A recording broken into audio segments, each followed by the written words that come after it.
In this video, we're talking about these.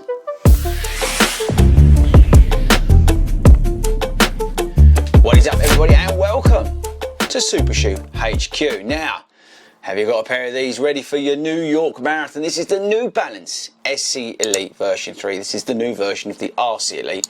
They've just changed the names around. Super Competition, I think it's called. But this is the New York colourway. Now, I'm a big Tottenham fan. If you don't know what that is, Google Tottenham Hotspur. They are the greatest football or soccer team in the world. And we don't like red much because our North London rivals are in red. They're called Arsenal and we don't like them very much. But I have to say, I really like this colourway. Despite being somebody who doesn't like much red, I really dig this colourway. Let me know in the comments, what do you think? I think it looks awesome. Now, this is the launch colourway, I believe. There's going to be some new colours coming in 2023, but I say I've got my hands on this colourway because I just thought they looked awesome. So this is New Balance Marathon Super Shoe, let's call it. We've got the Energy Arc, so we've got full length plate, and we've got the Energy Arc, which is that plate that sort of starts high, goes down, and then sort of comes up again. It is literally an arc, and it's there to really aid that propulsion with the Fuelcell midsole. It feels to me like we've got two different sort of densities of Fuelcell. I may be barking up the wrong tree, but obviously this is really soft stuff here. But this at the top, above this sort of blue line, does feel a little bit more firmer. Now I don't know whether that's because it's sitting above actually where your foot sits and it's there for aesthetics. Maybe that's what it is, but it definitely feels slightly firmer. Now this shoe is £220. The weight, I wrote it down, hang on.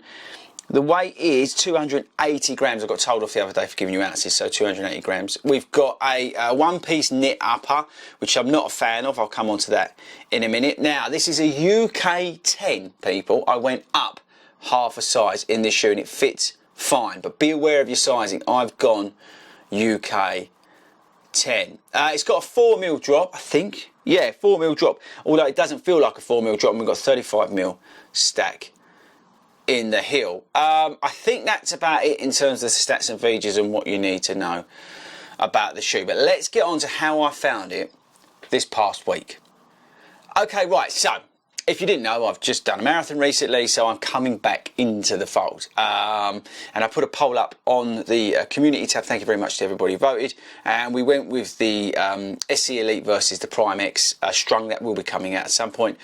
But I put the shoe through a week's worth of running as I come back. I wanted to see what it was like over that week period.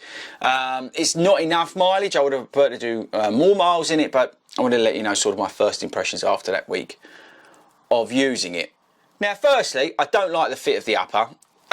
This all gathers up when you put your foot in. I don't like one-piece boot constructions really in like sort of the faster shoes. I really don't like this upper. It's like a normal shoe here, and then it's so sort of tight to get your foot in, and then you've got it all bags up here, and then you've got to pull it out. It's just not ideal. I don't like that at all. I do like the fit of the shoe once I'm in it and I've sorted all that out in terms of the size 10. It fits nicely across the midfoot here in terms of width. I've got no problem with that. You do need this pull tab on the back to get them on. There's a right amount of foam and sort of cushioning in the heel to make it comfortable at the rear end. The upper is breathable and it works nice and fine.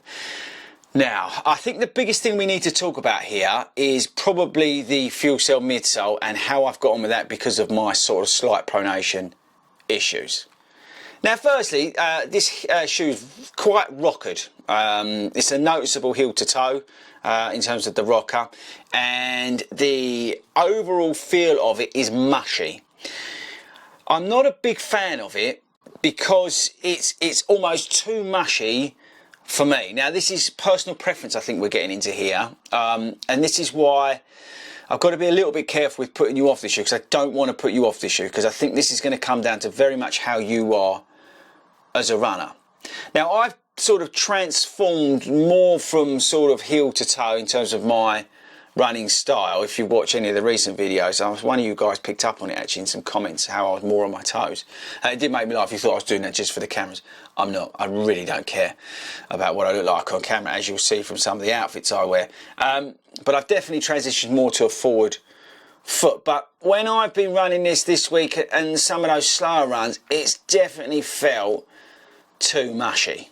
Now, what do I mean about mushy? Now, with the Primex strung, which is a much higher stack, so this is 35, yeah, 35 mil stack. Correct me if I'm wrong, but I think this is 35 mil. Now that's 40 something in that. But despite that, it doesn't feel as soft and mushy as this. I'm just looking down. And the other shoe, the Adios Pro 3, and we'll do comparison videos, people. Again, with that Light Strike Pro, it doesn't feel mushy. Yes, it's soft in parts, but you don't feel like you're collapsing in the heel. Now, I appreciate why you're doing that, because you're sort of collapsing, getting that plate, which is, you know, arced up and then springing off. But it's almost, for me, again, this is just for me, it's almost too much of a compression. There we go. Compression before I get what I want out of it. I want something sort of between this and Zoom X, and that for me is probably the Adios Pro 3, the Light Strike Pro, and that's the thing with this shoe for me. This is not, in my mind, a super shoe. I would not like to wear this over 26.2 miles. It just, yeah, I wouldn't fancy it. Again, I go back to my point, it's just too mushy. I don't feel particularly fast in it. Okay, again, my legs are coming back from a marathon, but I don't feel particularly fast in it. If I put the Adios Pro 3 on, or I put even the Prime X on, I feel like I'm on my toes and I want to go and have a go. With this, because of the softness of the Fuelcell, I just felt like I was losing a bit of speed. I'm not, right? But I just feel like I'm losing a bit. I feel like I'm compressing so much that I just feel like I'm losing a bit. I've got to give them a bit of kudos, because the width has definitely ironed out some of the stability issues in it. This is not a stable ride by any shape or form, but it's definitely been made wider to sort of iron out some of those stability issues. But if you do suffer with some of those mild pronation things, I would stay away from the shoe. Again, I don't want to go hard on the shoe, because I think in the right hands this could be a good shoe, but not necessarily for the marathon. I'd be interested to know from you, would you wear this for the marathon? I don't think it's actually in the same league as like the super shoes. I just don't think it is. It's not a bad shoe in any shape or form, but it's just not in that super shoe class. You know, again, this is a brilliant example. I'd much rather wear the Saucony Endorphin Pro 3 than this. And I think that's probably more actually where it is in terms of competition, in that sort of Saucony Pro 3 area, which is a fantastic shoe. Tobe just ran 3:44 in Amsterdam in that shoe. So that's not a slow shoe. So I think in the right hands, you could do some damage in this. I would probably swerve you more to the half marathon in this shoe.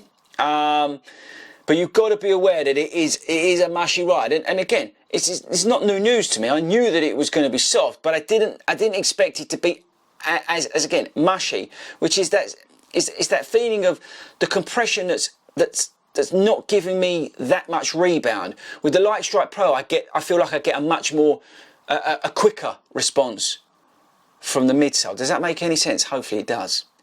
So that's where I'm at on this. I don't like the upper. It make you laugh, I get annoyed. But I get annoyed about having to size up in shoes. It might be pathetic, but let me know in the comments if you do. But I get annoyed when something's not 9.5, like true to size. I get irritated by that. But yeah, it's just not that super shoe, and it's big money, you know. It's £220. Yeah, you can get some codes and get 15% off, but it is big money. So I think you've got to think carefully whether this is going to be you. And I think that for you, and that's where I think I'm going to leave this shoe, in the respects, I think you need to put some real thought into whether this shoe is going to work for you. If you had the RC, you're probably going to dig it. But I just feel like, for me, this is all personal opinion, Pro 3 Saucony would work better for me over the half marathon distance.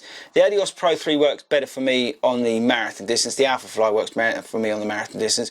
Vaporfly works better for me on the 10K. Do you see what I mean? There's just more options out there that work for me better. This, as I say, is just that little bit too mushy for me, but you might get on really well with it. So yeah, I don't think I've helped actually. So take that on board, see what you think. But it is a soft ride. It's not a super shoe in the sense of versus like the Alphafly 2s of this world. It's not. I think it's that little knockdown from there. It is comfortable. You've got to size up and be prepared that it is going to be a compressive ride within the midsole technology before you get that plate. Okay, yeah, I think that's where we're going to leave it with the SC Elite 3.